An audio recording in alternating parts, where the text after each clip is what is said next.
আসসালামু আলাইকুম। আশা করি আপনারা ভালো আছেন। পড়া মনে থাকে না ম্যাম, কিভাবে এত পড়া মনে রাখবো? আমি শুধু ভুলে যাই, যত পড়ি তত ভুলি।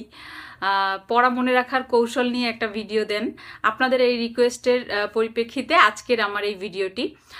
আমি কোনো সায়েন্টিস্ট না বা ডাক্তার না, বাট আমি আসলে নিজে কিভাবে পড়াটা মনে রাখতাম, এই সমস্যাগুলো আমারও হতো যখন আমি চাকরির জন্য প্রস্তুতি নিচ্ছিলাম। তো আমার যে কৌশলগুলো সেইটাই আপনাদের সাথে আজকে শেয়ার করব। তার আগে বলে নেই, আমি খাদিজা আক্তার। আমি বিসিএস সাধারণ শিক্ষা ক্যাডারে কর্মরত আছি। আমার চ্যানেলে আমি আপনাদের জন্য এডুকেশনাল এবং ক্যারিয়ার রিলেটেড ভিডিও কন্টেন্ট তৈরি করি। আমার ভিডিও ভালো লাগলে সাবস্ক্রাইব করে আমার চ্যানেলের সঙ্গে থাকবেন। দেখেন, বিসিএস প্রিলিমিনারি পরীক্ষা বা যে কোনো চাকরির পরীক্ষার ক্ষেত্রে যারা কাটমার্কের মধ্যে থাকে, প্রিলিমিনারিতে টিকে, তারা কি আপনি মনে করেন যে আপনার যে তাদেরকে পড়া মনে বেশি থাকে এই কারণে টিকছে? বিষয়টা কিন্তু সেরকম না। এত এত তথ্য মনে রাখতে হয়, মানে পড়া ভুলে যাবেন এটাই কিন্তু স্বাভাবিক, মনে থাকবে এটাই অস্বাভাবিক। তো এই অস্বাভাবিক কাজটা তারা কিভাবে করে? তারা কি অনেক ট্যালেন্টেড এর জন্য মনে রাখতে পারছে? বিষয়টা কিন্তু সেরকম না। আপনি একটু চিন্তা করে দেখেন, মানে সৃষ্টিকর্তা আমাদেরকে স্বাভাবিক মানুষ তৈরি করছে, আমরা কিন্তু স্বাভাবিকভাবেই ভুলে যাই, এটাই স্বাভাবিক। তো অস্বাভাবিক কি? অস্বাভাবিক হচ্ছে আপনি আপনার চেষ্টার মাধ্যমে ধারাবাহিক প্রচেষ্টার একটা পর্যায়ে যে আপনি মনে রাখতে পারেন। তো আপনার আর তার মধ্যে পার্থক্য এতটুকুই যে সে পড়া মনে রাখার জন্য যতটুকু চেষ্টা করছে, আপনি পড়া মনে রাখার জন্য ততটুকু চেষ্টা করতে পারেন নাই। তো আজকের এই ভিডিওতে আমি আপনাদের সাথে শেয়ার করব যে আমি কিভাবে আমার পড়াগুলো মনে রাখতাম, আমার কৌশলগুলো কি ছিল।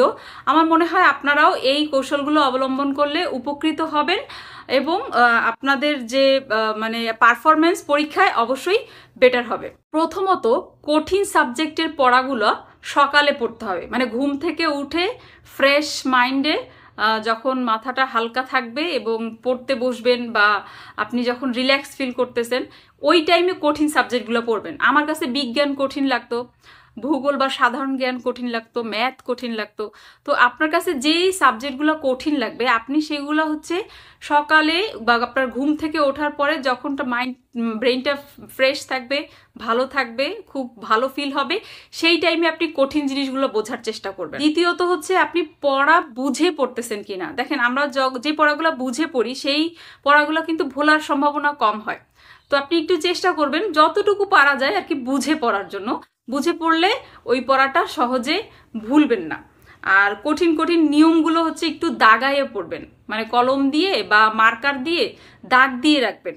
কারণ হচ্ছে মানে যখন আপনি দাগাচ্ছেন এটার উদ্দেশ্য হচ্ছে আপনি আবার যখন রিভিশন দিবেন ওই কঠিনটা আবার বেশি করে গুরুত্ব দিয়ে দেখবেন।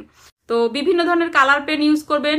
আমি অনেককে দেখছি যে বই দাগাই না, বই একদম চকচকে ঝকঝকে থাকে, বাট আমি এক পড়ার উপরে 10 বারেও দাগাইছি, এইরকম হয়েছে। ঠিক আছে, তো পড়াটা বারবার করে দাগায় পড়ার চেষ্টা করবেন। এরপরে যেটা হচ্ছে যে দেখেন, আপনি যদি ছন্দের মধ্যে ফেলে পড়তে পারেন, এই ধরনের পড়া যেগুলো আছে ছন্দ দিয়ে পড়বেন, তাহলে মনে থাকবে। মানে বিশেষ করে বাংলা সাহিত্য, ইংরেজি সাহিত্য বা এই সাহিত্যিকদের সাহিত্যকর্ম, এই পড়াগুলা কিন্তু ছন্দের মধ্যে ফেলে পড়লে মনে থাকে। বা সাধারণ জ্ঞানেও অনেক টপিকস আছে যেখানে বইতেই ছন্দ আকারে দেওয়া থাকে, আর অন্যের ছন্দের চেয়ে কিন্তু নিজের বানানো ছন্দটা বেশি মনে থাকে। তো চেষ্টা করবেন নিজে একটু ছন্দ বানানো যায় কিনা, মানে সেটা আপনি করতে পারেন হচ্ছে আপনার যে কোনো মানে ব্যক্তিগত অভিজ্ঞতা, ব্যক্তিগত কোনো কাহিনী, আপনার ক্লাসের দেখা যাচ্ছে আপনার ক্লাস ফ্রেন্ড, আপনার কলিগ বা এলাকার ফ্রেন্ড, আপনার আত্মীয় স্বজন, বন্ধু বান্ধব, ভাই, মানে যে কারোর সাথে রিলেট করে আপনি হচ্ছে কবি সাহিত্যিকদের নাম বা তার সাহিত্যকর্ম মনে করার জন্য চেষ্টা করবেন। একটা গল্প বানাবেন, মনের মধ্যে একটা দৃশ্যপট তৈরি করবেন, একটা ছবি তৈরি করবেন, যে সাহিত্যিকের সম্বন্ধে পড়তেছেন তার একটা ছবি কল্পনা মাথায় রাখবেন এবং তার বৈশিষ্ট্যের সাথে রিলেটেড করে তার সাহিত্যকর্মগুলো পড়ার চেষ্টা করবেন। আমি আপনাদেরকে একটা উদাহরণ দিয়ে দেখাই। দেখেন, প্রশ্ন এবং উত্তরের মধ্যে একটা ক্লু থাকে, বেশিরভাগ ক্ষেত্রেই আপনি মিল পাবেন। তো মিল খুঁজে যদি আপনি পড়ার চেষ্টা করেন তাহলে আপনি কিন্তু দ্রুত যেমন পড়তে পারবেন আর আপনার পড়াটাও মনে থাকবে। যে কোনো ছবি বা ম্যাপ যদি রিলেটেড থাকে, ছবি বা ম্যাপের সাথে রিলেটেড করে পড়া মনে রাখার চেষ্টা করবেন। সামনে ম্যাপটা রাখবেন, ও আচ্ছা তাহলে ভূগোল বা যেহেতু আন্তর্জাতিক বাংলাদেশ বিষয়গুলির আমাদের সাধারণ জ্ঞানে আছে, সেখানে আপনি ম্যাপটা সবসময় সামনে রাখবেন। ম্যাপের সাথে রিলেট করে পড়া মনে রাখার চেষ্টা করবেন। ছোট্ট ছোট্ট গল্প বানাবেন, গল্পের মাধ্যমে মনে থাকবে। ধরেন আমি আমি আমি কখনো মধুসূদন দত্ত মনে করেন পড়ি নেই, আমি মধুসূদন দত্তের কোনো কিছুই জানি না, বাট আমি মধুসূদন দত্ত পড়া শুরু করছি। এই ধরনের সিম্পল সিম্পল ট্রিক্স ইউজ করলে আপনার পড়া অবশ্যই মনে থাকবে। দেখেন, মধুসূদন দত্ত পড়ছি। মাইকেল মধুসূদন দত্ত যে গ্রামে জন্মগ্রহণ করেছিলেন, কোন গ্রামে আমার তো মনে নেই, ঠিক আছে, বাট আমি পড়ার সময় এভাবে পড়ছি যে মাইকেল মধুসূদন দত্তের দাড়ি এখান থেকে কম ছিল, কিন্তু সে জন্মগ্রহণ করছে সাগরদাড়িতে। তো এই দাড়ি আর দাড়ি দিয়ে কিন্তু আমার মনে থাকবে, ঠিক আছে। কত সালে মেঘনাদ বধ কাব্য প্রথম প্রকাশিত হয়? সালগুলো সবচাইতে বেশি ভুলে যেতাম, তো সালগুলোর মনে রাখার কিছু ট্রিক্স হচ্ছে। দেখেন, কত সালে মেঘনাদ বধ কাব্য প্রথম প্রকাশিত হয়? এখানে উত্তরটা হচ্ছে 1861 সাল। তো 61-তে 1 আছে, ঠিক আছে। তো 1 দিয়ে আমি মনে রাখতে পারি যে 61 সালে একটি মেঘনাদ বধ কাব্য প্রকাশিত হয়, একটি কাব্য প্রকাশিত হয়, একটি মেঘনাদ বধ কাব্য। তো এই 1 দিয়ে যদি আপনি মনে রাখার চেষ্টা করেন 1, তাহলে আপনি এই সালটা মনে রাখতে পারবেন। আচ্ছা, মেঘনাদ বধ কাব্যের সর্গ সংখ্যা কয়টি? 9টি। তো আমি যদি এভাবে মনে রাখি, সারাদিন পড়ি যে 9টি, সর্গ সংখ্যা 9টি, এভাবে করলে কিন্তু মনে থাকবে না। বাট আমি যদি একটু ট্রিক্স খাটি এভাবে মনে রাখার চেষ্টা করি যে মেঘনাদ বধ কাব্যে কোনো স্বর্গ নয়, কোনো স্বর্গ থাকবে না, স্বর্গ 9 স্বর্গ, 9 স্বর্গ। তো এইভাবে মনে থাকলে মানে আপনার কিন্তু মনে থাকবে যে 9টি স্বর্গ, কোনো স্বর্গ নয়। আচ্ছা, আবার দেখেন, মেঘনাদ বধ কোন ছন্দে রচিত? মেঘনাদ বধ মহাকাব্যটি কোন ছন্দে রচিত? এটা হচ্ছে অমিত্রাক্ষর ছন্দ। এই কোনটি মিত্রাক্ষর, কোনটি অমিত্রাক্ষর, কোনটি কোন ছন্দ, এগুলো ভুলে যাইতাম, ঠিক আছে। তো এখানে আপনি মনে রাখতে পারেন এভাবে যে মেঘনাদ বধ মাইকেল সুদন একটা মহাকাব্য, কিন্তু মহাকাব্য অমিত্রাক্ষর ছন্দে রচিত, কোনো মিত্রও নাই এখানে, ছন্দের কোনো মিল নেই, অমিল। মহাকাব্য অমিত্রাক্ষর ছন্দে, মানে একটা মহাকাব্য, কিন্তু কি হাস্যকর বিষয় যে অমিত্রাক্ষর ছন্দ। তো এইরকম যদি আপনি পড়তে থাকেন। বিভীষণের স্ত্রীর নাম কি? সরমা। বিভীষণের স্ত্রী সরম পেত, এর জন্য হচ্ছে ওর নাম সরমা। অমিত্রাক্ষর ছন্দে রচিত মাইকেল মধুসূদন দত্তের প্রথম কাব্য কোনটি? প্রথম, এখানে প্রথমের সাথে যদি রিলেট করেন তাহলে প্রথম তিলোত্তমা সম্ভব, সম্ভবেও সম্ভব আছে, প্রথমেও মানে হচ্ছে এটার সাথে এটা যদি আমি কানেকশন খুঁজি, প্রথম সম্ভব, ঠিক আছে। তাহলে প্রথম কাব্য কোনটি? তিলোত্তমা সম্ভব। মানে বোঝা যাচ্ছে যে আপনি যদি ক্লু খোঁজার চেষ্টা করেন, সংখ্যায় হোক, যুক্ত বর্ণে হোক, কয়টা অক্ষর দিয়ে, কয়টা শব্দ দিয়ে আপনার প্রশ্ন আছে, উত্তরে আছে, কোনো না কোনো মিল আপনি বেশিরভাগ কোশ্চেনে খুঁজে পাবেন, তো যার ফলে আপনি মনে রাখতে পারবেন। এরপরে যেটা হচ্ছে, দেখেন আপনি মানে আমি পড়ার সময় যেটা করতাম যে পড়াটা পরবর্তী 72 ঘন্টার মধ্যে, কিন্তু 3 দিনের মধ্যে আপনার একবার রিভিশন দিতে হবে। মানে প্রথমবার পড়লে অবশ্যই 80 থেকে 90% ভুলে যাবেন, এটাই স্বাভাবিক, মনে থাকবে না। তো আমি যেটা করতাম, এটা সায়েন্টিফিক ওয়েতেও হচ্ছে প্রুভড যে আপনি 72 ঘন্টার মধ্যে যদি কয়েকবার একটা জিনিস দেখেন আপনার মনে থাকবে। মানে একবার দেখে আবার দেখেন, একবার দেখে আবার দেখেন, তো আপনি চেষ্টা করবেন মিনিমাম 3 দিনের মধ্যে পড়াটা একবার রিভিশন দেওয়ার জন্য। আর এরপরে আরেকবার রিভিশন দিবেন, 7 থেকে 10 দিনের মধ্যে হচ্ছে একটা রিভিশন দিবেন, যাতে করে আপনার ওই পড়াটা মনে থাকে। এখন এইখানে হচ্ছে কিছু ভুল আমরা করি, যে এই যে রিভিশন করা বা রিমাইন্ড করাটার ট্যাকটিস আমরা সঠিকভাবে করি না। আমি কিভাবে পড়া রিভিশন দিতাম, যে আপনি হচ্ছে যেই চ্যাপ্টারটা পড়ছেন, মনে করেন যে আপনি সমাস পড়ছেন, এই সমাসটা হচ্ছে চ্যাপ্টারটা খুলবেন, খুলে জাস্ট আপনি চোখ বন্ধ করে মানে মনে করার চেষ্টা করবেন কি কি প্রকার, সমাসটা কি, আসলে সমাস কয় প্রকার পড়ছিলেন, প্রত্যেক প্রকারের মধ্যে আবার ক্লাসিফিকেশনসগুলো কি ছিল, সেখান থেকে 2-3টা উদাহরণ।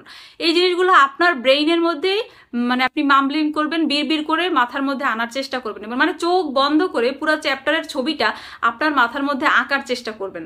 আর হচ্ছে এরপরে চোখ খুলে জাস্ট একটু দেখে এরকম হচ্ছে পেজ উল্টিয়ে উল্টিয়ে যে আপনি কঠিন যেগুলো সেগুলো একবার করবেন। এইগুলো তো অনেক সময় বেশি নেওয়া যাবে না। আপনি যদি আবার পুরো সময় দিয়ে হচ্ছে রিভিশন দেন তাহলে কিন্তু আপনি নতুন পড়া পড়তে পারবেন না। তো এই কারণে রিভিশন বা রিমাইন্ড জিনিসটা কিন্তু খুব মানে কেয়ারফুলি করতে হবে, যে আমি ওভারঅল কি কি পড়ছি এইটা হচ্ছে আমার মাথার মধ্যে এনে একটা ছবি আঁকা, একটা ম্যাপ দাঁড়া করানোর চেষ্টা করা, যে হ্যাঁ এই জিনিস এই জিনিসগুলো আছে এইরকম, ঠিক আছে, এতটুকু। আর এরপরে হচ্ছে যেটা করবেন, আপনি দেখেন আপনি হয়তো 6 বার পরে একটা জিনিস পারতেছেন, আরেকজন 3 বার পরে পারতেছে। আপনার না হয় 8 বারই পড়া লাগলো, কিন্তু আপনি যত চেষ্টা করবেন স্বাভাবিকভাবেই আপনি হচ্ছে ওই জিনিসগুলো বেশি মনে রাখতে পারবেন। আমার অনেক সাবজেক্টেই মানে প্রবলেম ছিল, মনে থাকতো না, বাট আমি চেষ্টা করেছি যার কারণে মনে মানে আসে। মানে আমরা তো সবাই এই ধরনের ব্রেনই, মানে বেশিরভাগ স্টুডেন্টই কিন্তু মোটামুটি টাইপের স্টুডেন্ট, খুব মানে ব্রিলিয়েন্ট স্টুডেন্ট এইরকমের সংখ্যা কিন্তু কম। তো আপনার কতটুকু সময় মনে রাখতে হবে দেখেন, শুধু চাকরিটা পাওয়ার জন্যই চাকরির আগ পর্যন্ত মনে রাখতে হবে, সারা জীবন কিন্তু আপনার এই তথ্যগুলা মনে রাখা লাগবে না। আর সময়টাকে কাজে লাগানোর চেষ্টা করছি। সময়টা কিরকম, অনেক সময় দেখা যাচ্ছে যে একটা চ্যাপ্টার পড়তেছি, ওইটার মধ্যে আমার মনোযোগ আছে, তো এর মধ্যে আমার একটা কাজ পড়ে গেছে, আমার একটা জায়গায় যাওয়া লাগবে, সেই বাসে মনে করেন আপনার 2 ঘন্টা সময় লাগবে, আপনি ওই সময়টা এই ছবি তুলে নিয়ে যাবেন, মোবাইলের জাস্ট স্ক্রিনটা সরিয়ে সরিয়ে রিভিশন দিবেন। আপনার কাজকর্মের মধ্যেও আপনাকে কিন্তু ওই পড়াটা মনে রাখার জন্য চেষ্টা করতে হবে, কারণ মনে রাখাটাই হচ্ছে একটা অসম্ভব কাজ। মনে ভুলে যাবেন এটাই সম্ভব এবং খুবই স্বাভাবিক। আরেকটা বিষয় যে পড়া মনে থাকে না, এটার আরেকটা কারণ হচ্ছে আপনি প্র্যাকটিস কম করেন। দেখেন প্রথমত আপনি কিন্তু মোটামুটি 1-2 বার পড়ছেন, রিভিশন দিয়েছেন, বাট এই জিনিসটা আপনার মাথায় থাকবে না যদি আপনি প্র্যাকটিস না করেন। আমি প্রচুর পরিমাণ পরীক্ষা দিছি, এখন পরীক্ষা দিতে গিয়ে তো অবশ্যই আমার ভুল হয়েছে, ওই ভুলটা যখন আমি আবার ভুলটা হয়েছে, কেন ভুল হয়েছে ওই নিয়মটা যখন আবার দেখছি, বারবার এরকম ভুল করছি, আবার নিয়ম দেখছি, আবার ভুল করছি, আবার নিয়ম দেখছি, এর ফলে কিন্তু ওই জিনিসটা বারবার হচ্ছে ব্রেনে হচ্ছে ইনপুট হয়েছে এবং মনে আছে। তো যার কারণে আপনার হচ্ছে প্র্যাকটিসটা বেশি করতে হবে। মানুষ ভুল করে করে বেশি শিখে, রেদার দ্যান মুখস্থ করে শিখে। তো এই কারণে প্র্যাকটিস প্রচুর করবেন এবং এতে করেই আপনি ফাইনালে মনে রাখতে পারবেন। তো আশা করি আমার টিপস অ্যান্ড ট্রিক্সগুলো আপনাদের কাজে আসবে। আমার ভিডিও ভালো লাগলে আবারও বলে রাখি, সাবস্ক্রাইব করে আমার চ্যানেলের সঙ্গে থাকবেন এবং আপনার মূল্যবান মতামতটি আমাকে কমেন্টসে অবশ্যই জানাবেন। ধন্যবাদ সবাইকে, আল্লাহ হাফেজ।